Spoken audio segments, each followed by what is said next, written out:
नमस्कार विद्यार्थी मित्रांनो, मी योगेश मुकावार माय करियर अकॅडमीच्या ऑनलाईन एज्युकेशन प्लॅटफॉर्मवर आपले स्वागत करीत आहे। विद्यार्थी मित्रांनो, या लेक्चर मध्ये आपण पाहणार आहोत छेद समान नसलेल्या अपूर्णांकाची बेरीज, ते पण आपण ट्रिकने सोडवणार आहोत। मित्रांनो, ही ट्रिक पाहिल्याच्या नंतर अगदी काही क्षणामध्ये तुम्ही सुद्धा छेद समान नसलेल्या अपूर्णांकाची बेरीज करू शकता। तर पहा विद्यार्थी मित्रांनो, आपल्या समोर अपूर्णांक दिलेले आहेत। पहिला अपूर्णांक काय म्हणतो 1/3 प्लस दुसरा अपूर्णांक आपल्याकडे दिलेला आहे 4/2 आणि या दोन्ही अपूर्णांकाची आपल्याला बेरीज करायची आहे। तर विद्यार्थी मित्रांनो, या अपूर्णांकामध्ये आपल्याला छेद दिसत आहेत 3 व 2 आणि आपण या छेदाचा सर्वप्रथम गुणाकार करून घेऊ। काय करून घेऊ?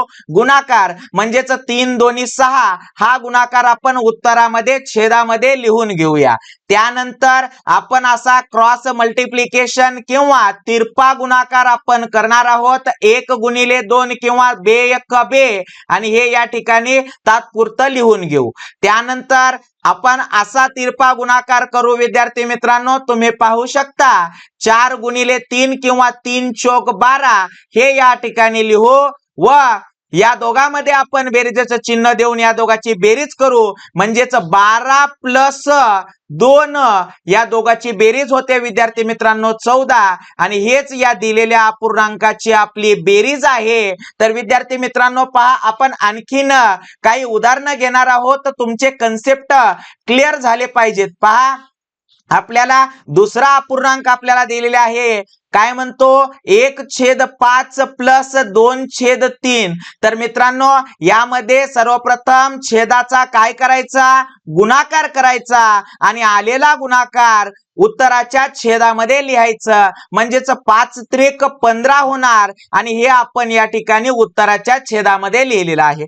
त्यानंतर आपण तिरपा गुणाकार करू। पहा, 1 गुणिले 3 किंवा 3 1 3 हे 3 या ठिकाणी लिहू व दुसरा तिरपा गुणाकार आपण करत आहोत। पहा, 5 गुणिले 2 म्हणजेच 5 2 10 आणि मित्रांनो हे 10 या ठिकाणी लिहून बेरीजेचं चिन्ह देऊ। 10 आणि 3 या दोघांची बेरीज होते विद्यार्थी मित्रांनो 13 आणि हेच आपण अंशामध्ये लिहून 13/15 हेच आपल्या दिलेल्या प्रश्नाचं उत्तर आहे। आणखीन एक उदाहरण पाहू। पहा, आपल्याला 4/5 प्लस 1/2 असा पूर्णांक दिलेला आहे आणि त्याची बेरीज करायला सांगितलेली आहे। तर काय करणार मित्रांनो, 5 2 10 आपण छेदाचा गुणाकार करून उत्तराच्या छेदामध्ये लिहून घेऊ 5 2 10 आणि तिरपा गुणाकार करत आहोत। पहा, 4 गुणिले 2 म्हणजेच 4 2 8 या ठिकाणी लिहू आणि 5 1 5 या ठिकाणी लिहू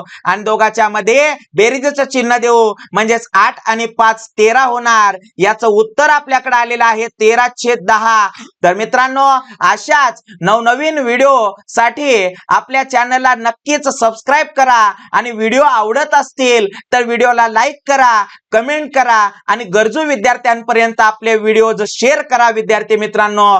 धन्यवाद।